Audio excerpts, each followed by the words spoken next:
পড়েন আস্তাগফিরুল্লাহ আস্তাগফিরুল্লাহ আস্তাগফিরুল্লাহ আস্তাগফিরুল্লাহ। এটার 8টা লাভ। কয়টা? 8টা লাভ। কয়টা? কষ্ট হচ্ছে? হ্যাঁ, সারা থাকবেন তো ইনশাআল্লাহ। কি হতে কই? প্রথম লাভ, গুনাহ মাফ করে দেন কে? সূরা নূহ, ইস্তাগফিরু রাব্বাকুম ইন্নাহু কানা গাফফারা। আল্লাহর কাছে মাফ চাও, মাফ করে দিবেন কে? যত বড় গুনাহ হোক মাফ করবেন কে? শুধু মাফ করবেন না, ইল্লা মা তাবা ও আমানা ও আমিলা আমালান সালিহা উলাইকা ইউবাদদিলুল্লাহু সাইয়্যাতিহিম হাসানাত ওয়া কানাল্লাহু গফুরার রহিমা। শিরক করেছো, জিনা করেছো, মানুষ খুন করেছো, ইয়ালকা আসামা, মারাত্মক গুনাহ করেছো, ইউদাইফু লাহুল আযাবু ইয়াউমাল কিয়ামা ওয়া ইয়াখলুদ ফীহি মুহানা, কিয়ামতের ময়দানে দ্বিগুণ শাস্তি আল্লাহ দান করে দিবেন। তুমি জোরে হাসলে আমি কথা বলতে পারবো না বাবা, আমরা হাসলে একসাথে হাসবো, ঠিক আছে নি? ইনশাআল্লাহ। আপনি এত মারাত্মক গুনাহ করেছেন, লা ইয়াদউল্লাযিনা লা ইয়াদউনা মা'আল্লাহি ইলাহান আখার ওয়া লা ইয়াকতুলুনান নাফসাল্লাতী হারামাল্লাহু ইল্লা বিল হক ওয়া লা ইয়াজনুন ওয়া মান ইয়াফআল যালিকা ইয়ালকা আসামা ইউদাআফ লাহুল আযাবু ইয়াওমাল ওয়া ইয়াখলুদ ফীহি মুহানা। ওয়া ইয়াখলুদ ফীহি, এটা কিন্তু ইন্টারভিউর জায়গা। অধিকাংশ হাফেজ এখানে ভুল করে, এখানে এক আলিফ টান। ওয়া ইয়াখলুদ ফীহি, ইল্লা মান তাবা, যারা তওবা করে, ওয়া আমিলা আমালান সালিহা, আমলে সালেহ করে, আর ঈমান আনে কার উপর? আল্লাহ বলছেন তার গুনাহগুলোরে আমি সওয়াব বানায়া দেই। করছেন গুনাহ, দেখবেন সব কি হয়ে গেছে। সুবহানাল্লাহ বলতে ইচ্ছে করে না?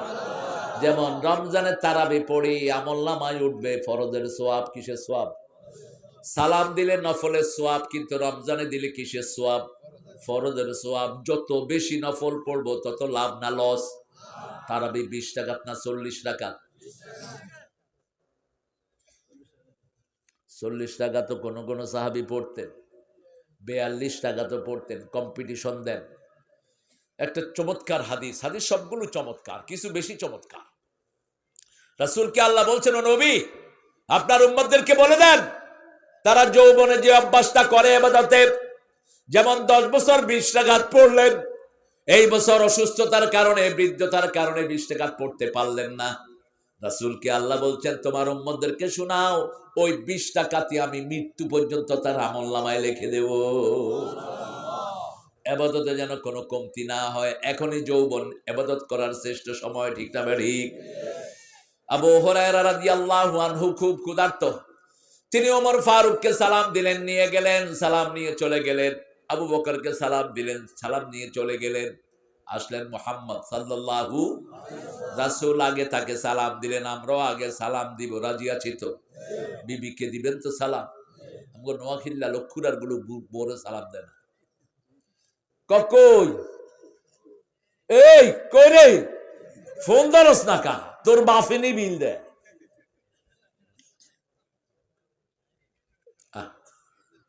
অথচ নোয়াখালী লক্ষ্মীপুরের মেয়েরা বেশি ভালো না খারাপ? জোরে বলেন। স্বামী ভক্ত বেশি হয় না কম? বেশি। পরিশ্রম করে বেশি। আমাদের নোয়াখালীর হিন্দু বাড়িতেও আগে কোনো বেপরদিকে লোক ঢুকতে পারতো না। এখন তো ঐতিহ্য চলে গেছে পর্দার। আল্লাহ আমাদের মাদেরকে পর্দাশীলা করে দেন, আমাদের বোনদেরকে পর্দাশীলা করে দেন, আমাদের মেয়েদেরকে আপনি পর্দাশীলা করে দেন। রাসূল বললেন সালাম দিয়ে, আবু হুরায়রা কিছু খাও নেই, আসো আমার কাছে। নামাজের পরে আসলেন, মা আয়েশাকে জিজ্ঞেস করলেন কি আছে? 1 গ্লাস দুধ। 1 গ্লাস দুধ। আবু হুরায়রাকে বললেন মসজিদে যা লোক আছে ডেকে নিয়ে আসো। আবু হুরায়রা মনে মনে বলছেন এই দুধ আমি খামু কি মানুষেরে দুমু কি? কিন্তু রাসূলের ডাক ইনকার করার সুযোগ নেই। যখন সবাইকে ডেকে আনলেন, আল্লাহর হাবিব বলেন ইশরিব ইয়া আবু হুরায়রা, আবু হুরায়রা তুমি আগে খাও। আবু হুরায়রা বললেন আমি খেতে খেতে আমার পেট, হাত, চোখ সব ভরে গেল, যেখানের দুধ সেখানেই আছে। মসজিদের সবাই খেলো, তারপরে খেলেন রাহমাতাল লিল আলামিন। ইসলাম যেখানে নেতা না খায় শেষে, কর্মীরা খায় আগে। আর যেখানে ইসলাম নাই, নেতারা খায় আগে, কর্মীরা থাকুক আর না থাকুক। ঠিক ঠিক। বিগত 17 বছর নেতাগুলোর পেট টই টুম্বুর। আওয়ামী লীগেও এমন লোক আছে 3 বেলা ঠিক মতো খেতে, কথা কন না কেন, ঠিকই খেতে। রিয়েল মুক্তিযুদ্ধ 1 পয়সা মুক্তিযুদ্ধের ভাতা পায় নাই, আর বুয়ারা পাইছে কিনা। কিন্তু ইসলাম সেখানে না। ইসলাম প্রথম লিস্ট করে গরিবদের। কাদের? গরিবদের লিস্ট, তারপরে পয়সালাদের।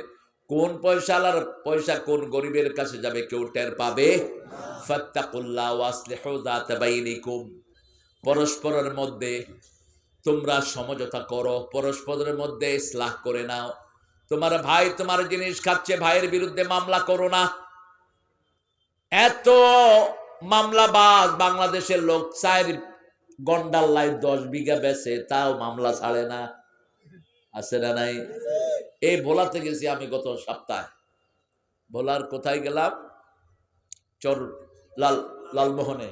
লালমোহনে গেলাম, বোরহানুদ্দি গেলাম। তো লালমোহনের তৈয়ব সাহেব আমার খুব কাছের মানুষ। তিনি বলছেন 4 কলার জন্য 10 বিঘা বেচছে, এরপরে মামলা বন্ধ হয়নি, 16 বছর ধরে চালাচ্ছে। কিসের মামলা করলেন? উকিলগুলো তো টাই দিয়ে দিয়ে আপনার জমি শেষ করছে। ঠিক না ঠিক? আপনার ভাই খাচ্ছে, খাক। আপনি চান চান চান, চাইলে দিলে না, কিয়ামতে আপনাকে উসুল করে দিবেন কে?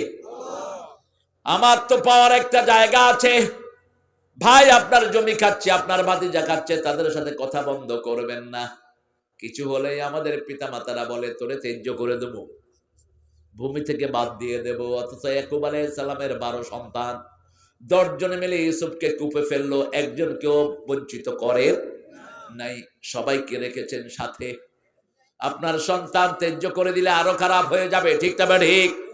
এই জন্য ওই পিতামাতা জাহান্নামী। যেই পিতামাতা এক সন্তানকে বেশি দেয়, আরেকটারে কম, মেয়েদেরকে দেয় না, সব ছেলেদেরকে দেয়, এই পিতামাতা জাহান্নামী বলেছেন রাহমাতাল লিল। সমান ভাবে দিবেন। জীবদ্দশা যদি বন্টন করেন, মেয়ে 2 ভাগ, ছেলেও। কষ্ট হচ্ছে তোমার? পা বেলে বসো, বলো না, পা বেলে বসো। মোটা হইলে যা সমস্যা।